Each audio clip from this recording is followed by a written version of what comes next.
Here is what our Canadian Finance Minister had to say today. As of today, a bank or other financial service provider will be able to immediately freeze or suspend an account without a court order. In doing so, they will be protected against civil liability for actions taken in good faith. Yes, your bank account can now be frozen, seized, just for being on the wrong side of history. What if your hard-earned money that you've worked for your whole life is now gone? You have no ability to pay bills, you have no ability to get a mortgage, you have no ability to take out a loan. What will you do and what can you do?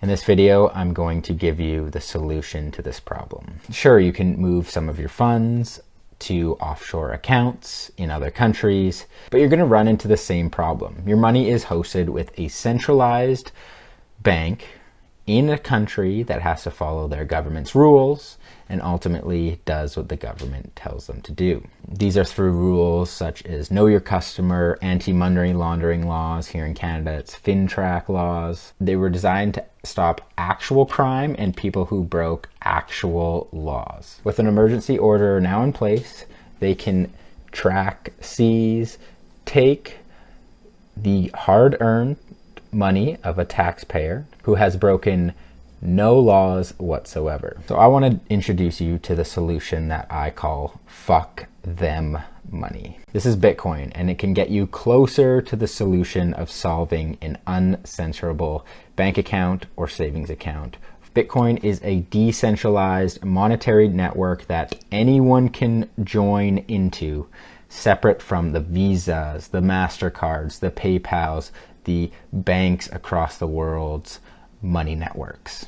Bitcoin is resistant from confiscation. In order to seize all the funds of people they don't like, all the government has to do is knock on the doors of the big five banks and say, hey, hand over or stop the transactions in these people's accounts.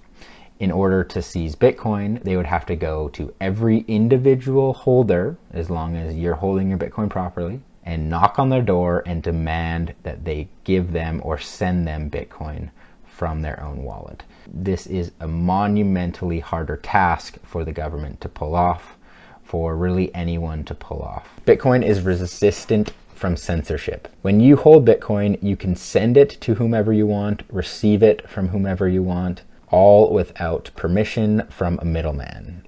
When you hold your money in a bank, there is always a middleman there to have the final say of whether that transaction goes through. Bitcoin is also resistant from surveillance. So on the Bitcoin network, if done properly, you can stay anonymous. They cannot trace it back to you personally, what you've purchased recently, what you've spent your money on, or whom you donated to. All of this can remain private.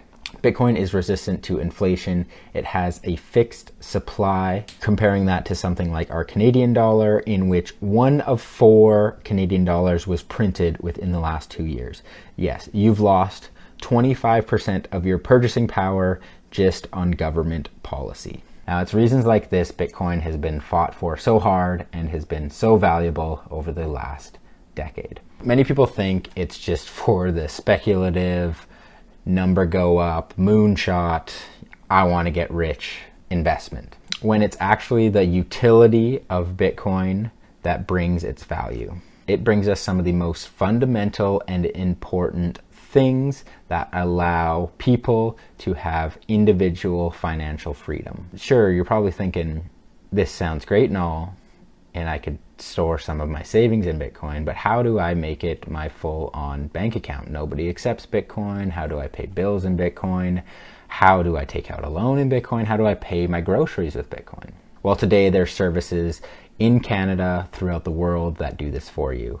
A company like Bills will allow you to pay any of your hydro rent bills with Bitcoin. There's companies out there that allow you to take out a loan against your Bitcoin.